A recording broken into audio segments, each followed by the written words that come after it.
Hello and welcome to my channel. So guys, आज की इस वीडियो में हम लोग वर्ल्ड ज्योग्राफी का चैप्टर है भूकंप, ठीक है, इसके एमसीक्यूज़ को देखेंगे। सो कि लूसेंट ऑब्जेक्टिव बुक का है। ओके, तो अगर आप लोग चैनल पे नए हैं, पहली बार वीडियो को देख रहे हैं, तो आपको बता दूं कि लूसेंट ऑब्जेक्टिव बुक से हम लोग हर सब्जेक्ट का चैप्टर वाइज एमसीक्यूज़ देख रहे हैं, जिसमें अभी हम लोग वर्ल्ड ज्योग्राफी का ये चैप्टर देखने वाले हैं भूकंप। आप लोग प्लेलिस्ट को एक बार देख लेना चैनल से जा करके, आपको वहाँ पर हर सब्जेक्ट के चैप्टर वाइज एमसीक्यूज़ मिल जाएंगे। ओके, या फिर मैं एंड स्क्रीन पे डाल दूंगी, लास्ट में वीडियो को एंड तक देखिएगा तो आपको स्क्रीन पे दिख जाएगा प्लेलिस्ट, ठीक है। वीडियो को एंड तक देखना एंड अच्छा लगे तो लाइक भी कीजिएगा, चैनल पे नए हैं तो सब्सक्राइब भी कर लीजिएगा। तो स्टार्ट करते हैं भूकंप चैप्टर के एमसीक्यूज़ को देखना। तो पहला क्वेश्चन है हमारा, प्रत्यास्थ पुंजचलन सिद्धांत निम्नलिखित में से किसकी उत्पत्ति की व्याख्या करता है। प्रत्यास्थ पुंजचलन सिद्धांत क्या है? पहली बात तो ये प्रत्यास्थ पुंजचलन सिद्धांत जो है ये रीड ने दिया था, ठीक है। और ये सिद्धांत क्या था? तो ये सिद्धांत था कि रीड के द्वारा ये सिद्धांत दिया गया था। इसके अनुसार प्रत्येक चट्टान, जितनी भी चट्टान होती है, प्रत्येक चट्टान में तनाव सहने की क्षमता होती है, ठीक है। क्या होता है? तनाव सहने की क्षमता होती है हर चट्टान में। यदि तनाव बल और अधिक हो जाए तो क्या होता है कि चट्टान टूट जाता है। वैसे तो हर चट्टान में तनाव सहने की क्षमता होती है, लेकिन अगर बहुत अधिक तनाव बल हो जाता है तो चट्टान क्या होता है? टूट जाता है और फिर टूटा हुआ भाग पुनः अपने स्थान पे वापस आ जाता है। इस प्रकार चट्टान में क्या होता है? भ्रषण की घटनाएं होती हैं और भूकंप आते हैं, ठीक है। तो यही है प्रत्यास्थ पुंजचलन सिद्धांत, जो कि रीड ने दिया था। ओके, तो ये किसकी उत्पत्ति की व्याख्या करता है? भूकंप की। नेक्स्ट है, भूकंप की उत्पत्ति से संबंधित प्रत्यास्थ पुंजचलन सिद्धांत का प्रतिपादन किसने किया था? तो रीड ने किया था। नेक्स्ट क्वेश्चन है, पृथ्वी की आंतरिक संरचना की विश्वसनीय जानकारी प्राप्त करने का सबसे प्रमुख स्रोत क्या है? पृथ्वी की आंतरिक संरचना की जानकारी प्राप्त करने का जो प्रमुख स्रोत है वो क्या है? भूकंप विज्ञान, तापमान, ज्वालामुखी, दबाव एवं घनत्व।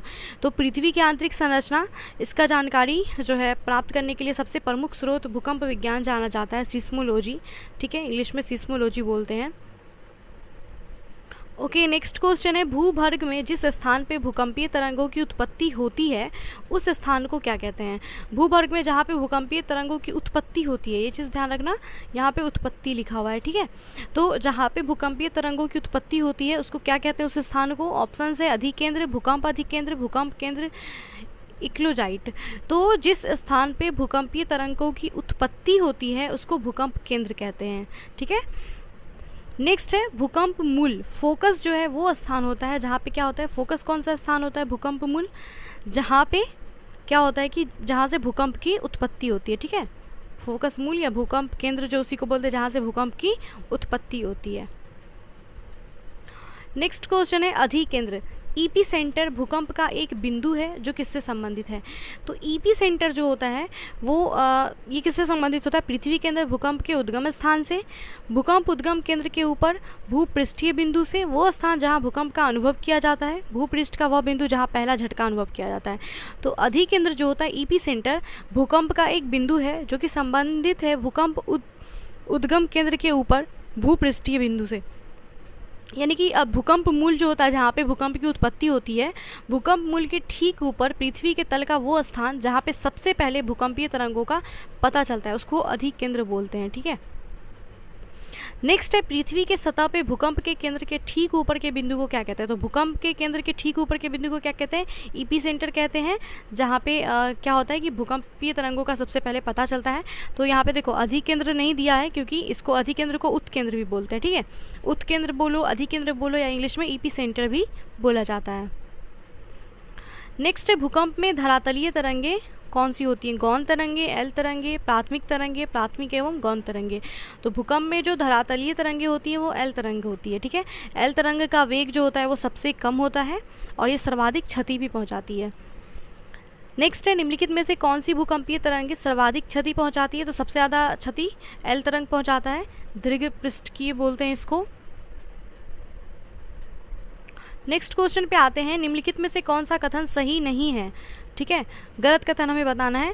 ऑप्शन से, भूकंप के कारण समान बर्बादी वाले स्थानों को मिलाने वाली रेखा को समभूकंप रेखा कहा जाता है, ठीक है।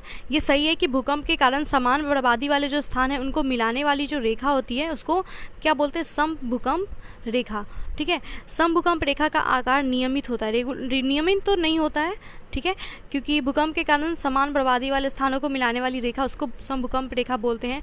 और ये स्थान कहाँ पे बर्बाद हुआ ये हमेशा नियमित तो नहीं होगा इसका आकार, तो इसलिए ये कथन जो है गलत है। तो ऑप्शन बी हमारा राइट होगा, गलत कथन बताना था। नेक्स्ट है उन स्थानों को मिलाने वाली रेखा जहाँ भूकंप एक साथ आते हैं सहभूकंप कहलाते हैं। ठीक है, तो समभूकंप किसको बोलते हैं? समान बर्बादी वाले स्थानों को मिलाने वाली रेखा। और सहभूकंप किसको बोलते हैं? उन स्थानों को मिलाने वाली रेखा जहाँ भूकंप एक साथ आते हैं। भूकंपीय तरंगों को अंकित करने वाला यंत्र क्या है? सिस्मोग्राफ है, ये भी सही है।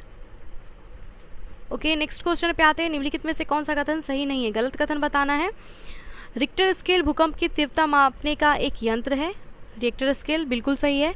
रिक्टर स्केल एक लोगारिदमिक स्केल होता है, ये भी सही है। ये स्केल भूकंप की ऊर्जा को मापता है, ये भी सही है। तो इसमें से गलत कथन कोई भी नहीं है, सारे सही हैं। ऑप्शन डी राइट होगा। नेक्स्ट है अंतः सागरीय भूकंपों के द्वारा उत्पन्न समुद्री लहरों को क्या कहते हैं? अंतः सागरीय भूकंपों के द्वारा उत्पन्न समुद्री लहरों को सुनामी कहा जाता है। नेक्स्ट है सुनामी का मुख्य कारण क्या है? ज्वालामुखी, भूकंप, चक्रवात या प्रति चक्रवात? तो सुनामी जो आता है इसका मुख्य कारण भूकंप होता है। नेक्स्ट क्वेश्चन है विश्व के सर्वाधिक 63% के लगभग भूकंप निम्न में से किस पेटी में आते हैं? सबसे अधिक जो भूकंप है लगभग 63% भूकंप ये किस पेटी में आता है? बड़ी प्रशांत महासागर पेटी, मध्य महाद्वीपीय पेटी, मध्य अटलांटिक पेटी, हिंद महासागरीय पेटी? तो सर्वाधिक जो भूकंप है 63% लगभग ये आते हैं आपके बड़ी प्रशांत महासागर पेटी में। नेक्स्ट क्वेश्चन है भूकंपों का प्रभाव महाद्वीपीय भागों के अतिरिक्त महासागरीय भागों पर भी पड़ता है। इससे महासागर में भयंकर लहरें उत्पन्न होती हैं। इन लहरों को किस नाम से जाना जाता है? तो महासागर में जो भयंकर लहरें उत्पन्न होती हैं इनको सुनामी कहते हैं। नेक्स्ट है सुनामी जो शब्द है ये किस भाषा का शब्द है? सुनामी शब्द जर्मन, पुर्तगाली, जापानी या फिर चीनी? तो सुनामी जो वर्ड है भाषा ये किस भाषा का शब्द है? सुनामी। तो ये जापानी भाषा का शब्द है। जापान से दो वर्ड लिया गया था, सुनामी।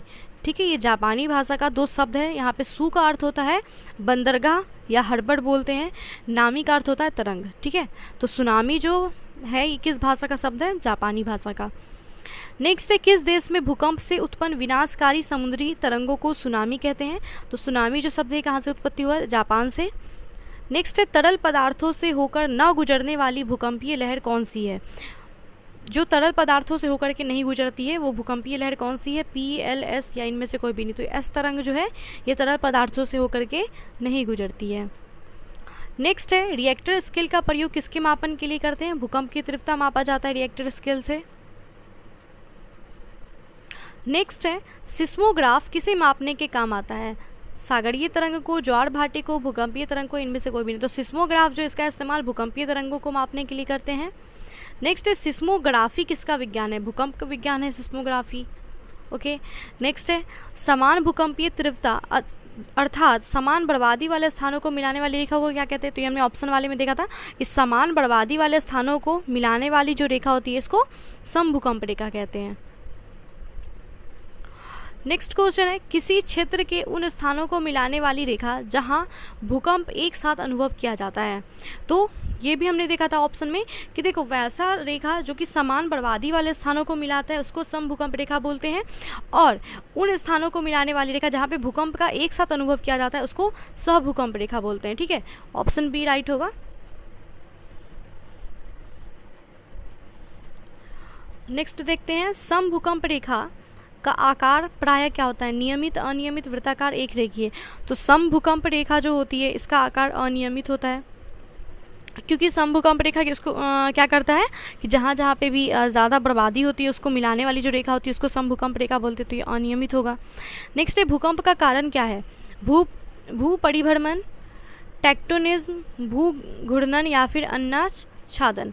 तो भूकंप का जो कारण है, देखो भूकंप के बहुत सारे कारण बनते हैं, लेकिन भूकंप की जो असली वजह होती है, जो रियल एक बोला जाता है एक जो कारण है भूकंप का, वो टेक्टोनॉटिकल प्लेटों में तेज हलचल होने के कारण होता है। ठीक है, तो ऑप्शन बी राइट होगा।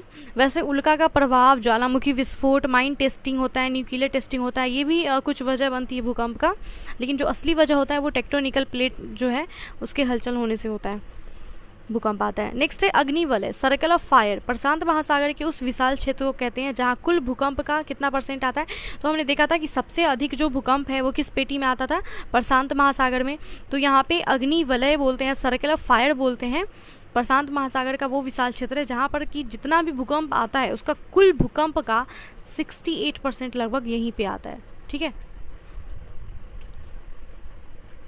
नेक्स्ट, निम्नलिखित में से कौन सी घटना धरातल पर नहीं घटती है। धरातल पे यानी पृथ्वी पे कौन सी घटना नहीं घटती है। ज्वालामुखी तो पृथ्वी धरातल पे ही होता है, अपक्षय भी होता है, अपरदन भी होता है। सुनामी जो है ये समुद्र में आता है। ठीक है। नेक्स्ट, निम्नलिखित में से कौन सी अनुमेय प्राकृतिक आपदा है। प्राकृतिक आपदा, अनुमेय, भूकंप, चक्रवात, बवंडर, प्रभजन। तो इनमें से जो अनुमेय प्राकृतिक आपदा है वो है भूकंप। नेक्स्ट है, निम्नलिखित में से कौन सा एक एशिया के पूर्वी सीमांतों में होने वाले भूकंपों का कारण बनता है। तो एशिया के पूर्वी सीमांत में जो भूकंप आते हैं इसका कारण इनमें से कौन सा है, एशियाई प्लेट के नीचे पैसिफिक प्लेट का अवगमन होना। ठीक है, ऑप्शन ए राइट है। So guys, thanks for watching this video. भूकंप MCQs जो हम लोग देख रहे थे चैप्टर का, इसमें इतने ही क्वेश्चंस थे, तो ये काफ़ी हैं। अगर आप लोग एक से दो बार रिवीजन करते हैं तो आपके लिए अच्छा रहेगा। ठीक है, तो वीडियो अच्छा लगा है, कुछ भी बेनिफिट लगा है तो प्लीज़ वीडियो को लाइक किया कीजिए। आपका जो लाइक होता है उससे कॉन्फिडेंस मिलता है और अच्छा भी लगता है। ठीक है, एंड कुछ डाउट है या कुछ बोलना है तो आप कमेंट में मुझे बोल सकते हैं। चैनल पे नए हैं तो प्लीज़ चैनल को सब्सक्राइब करना मत भूलिएगा और बेल आइकन को प्रेस कर लीजिएगा, क्योंकि इस तरह का जो भी वीडियो आएगा उसका नोटिफिकेशन आप तक जाएगा। ठीक है, और प्लेलिस्ट को एक बार मैं रिक्वेस्ट कर रही हूँ चेक कर लेना, काफ़ी आपके लिए यूज़फुल रहेगा, आप ही लोगों के लिए यूज़फुल है। तो एक बार प्लेलिस्ट को देखना, काफ़ी ज़्यादा अच्छा है, हर सब्जेक्ट के MCQs हैं तो काफ़ी यूज़फुल रहेगा आपके लिए। सो गाइज़, मिलते हैं नेक्स्ट वीडियो में, तब तक के लिए बाय एंड टेक केयर।